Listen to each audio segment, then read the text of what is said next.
అదే RTV app వార్తల్ని క్షణాల్లో చదివే అవకాశం ఉంటుంది. ఒక న్యూస్ పేపర్, ఒక టెలివిజన్ ఛానల్ మీ చేతుల్లో ఎప్పుడూ ఉంటాయి.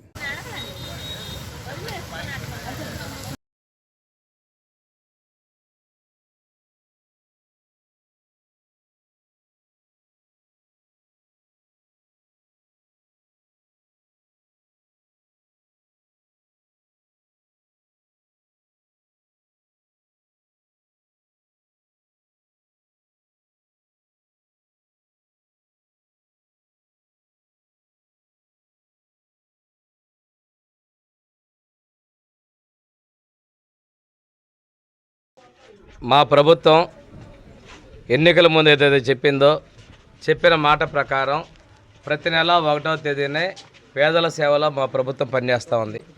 మా భాగస్వామ్య పక్షాలైన ఎన్డీఏ భాగస్వామ్య పక్షాలైన జనసేన పవన్ కళ్యాణ్ గారు, బీజేపీ మోడీ గారి సహకారంతో చంద్రబాబు నాయుడు గారి నేతృత్వంలో ఈ రాష్ట్రం అభివృద్ధి చేయడం కోసం మేము పరితపిస్తూ ఉన్నాం. ఈరోజు నేను పెన్షన్ ముందు ప్రతి ఇంట్లో అడిగినప్పుడు గ్యాస్ వచ్చిందంటే అందరూ కూడా గ్యాస్ వచ్చినాయని చెప్తున్నారు. సంవత్సరానికి 3 సిలిండర్లు ఇస్తామన్న ప్రకారం చెప్పాం. పిల్లలు చాలామంది హాలిడేస్లో ఉన్నారు. వాళ్ళందరూ కూడా తల్లిదండ్రులకి మీ పిల్లలు బడికి పోతున్నారా, డబ్బులు ఇస్తారంటే వాళ్ళందరూ కూడా ఈ నెలలో వస్తాయి, టీవీలో చూసాము అనేటువంటి సంకల్పంతో ఉన్నారు. ఆడబిడ్డలు కూడా చెప్తున్నాం, రేపు 15వ తారీఖు ఆగస్టు 15 నుంచి బస్ ఛార్జీ కూడా లేకుండా ఉచితంగా ప్రయాణం చేస్తూ ఉన్నారు.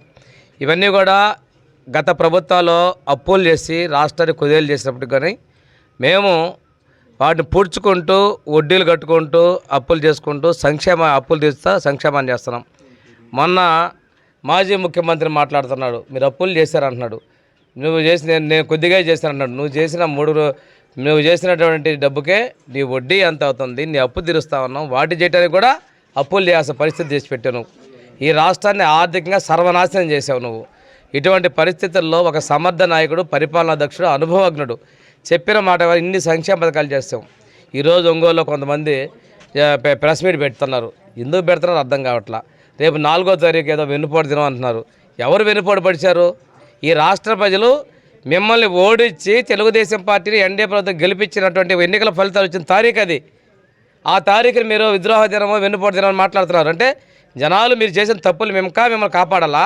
మరిన్ని వీడియోస్ కోసం ఛానల్ సబ్స్క్రైబ్ చేయండి. లేటెస్ట్ అప్డేట్స్ కోసం వాట్సాప్ ఛానల్ ఫాలో అవ్వండి. అండ్ లింక్ డిస్క్రిప్షన్ లో ఉంది.